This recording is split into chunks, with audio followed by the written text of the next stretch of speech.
Let's tell you about the mayor of Johannesburg. Kabelo Gwamanda has painted a bleak picture of the city's finances. In his maiden State of the City address, Gwamanda has blamed the previous DA-led administration for the metro's financial challenges. The mayor has, however, promised residents that he will pull out all the stops to turn the tide. When we assumed office, we were faced with a fragile state of finances that demanded immediate attention. It necessitated aligning our priorities and rebasing our budget to lay the foundation of sustainable growth and development. In the face of this daunting task, our administration embarked on a journey of restructuring, making tough decisions, and implementing strategic reforms. Ziniko Mhlaba is tracking developments for us. He joins us at the Johannesburg City Council. Ziniko, the mayor describes himself as a township boy who is the youngest executive mayor. How has his maiden speech been received there?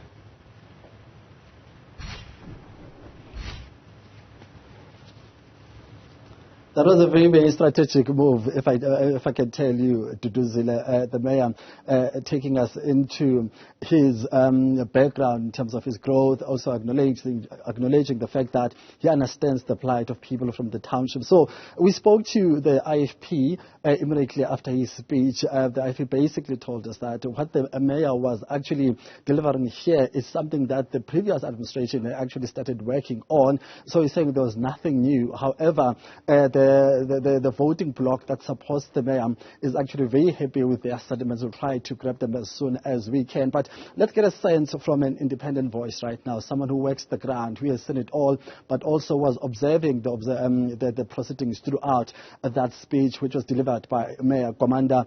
Ephraim, you were listening to the mayor. We spoke to you earlier on before the speech. Yeah. Now that you have listened to the speech, you heard what the mayor said, especially when it comes to social issues, electricity issues. What did you make? I'm uninspired. I think the entire speech, in fact, let me start here. Before the speech, you had the speaker or incorrectly speak about Seth Mazibuko and the youth of 1976. And I think that's already setting a tone of disrespect to young people. The fact that you can get such an important historic figure wrong, whose name is Mbuyisa. You know, it boggles my mind, especially as a city who commemorates it every year at the Hector Peterson Memorial. He spoke of many social issues, but he spoke of the same feeling and experience that we've heard from politicians before. It's uninspiring. I can tell you with a great degree of certainty that the majority of residents who are actually out there protesting right now feel like this is just smokes and gimmicks. Because literally the theatrics between the parties, between himself, you know, the smiles and trying to respond to the opposition parties really sends a tone that there's no seriousness. I mean, out of all that, there's nothing that was positive from your side, especially when it comes to the issue of fighting crime in the inner CBD, the plans to tackle hijacked buildings, and many other issues, and also the solutions that he tabled, which are meant to tackle the energy crisis in the city. So, yes, crime is a big issue. Every person in the city, in this country, has experienced some degree of it. I don't think there's an innovation around it. I think he's playing to the tune of the province, who is deploying numbers of young people, perhaps just new recruits to deal with the crime issue. But there's no strategy, there's no tactics, there's no dealing with the core issues that lead to crime. He rightfully said young people are at the height of both unemployment, but also at crime, at criminal activity. But the fact that we is not dealing with the core issues it doesn't speak to me as a young person who will experience being robbed or will experience being attacked by criminals. So that experience will continue because I don't think there's a plan here. I think it's the same thing that I've heard repeated over and over by politicians before. I mean, what now? You're saying that it's not inspiring for you, and you're also saying maybe that might be the possible sentiments from the people on the ground. Yeah. What can young people do now? You see that you feel like you've been failed by this administration, according to your words.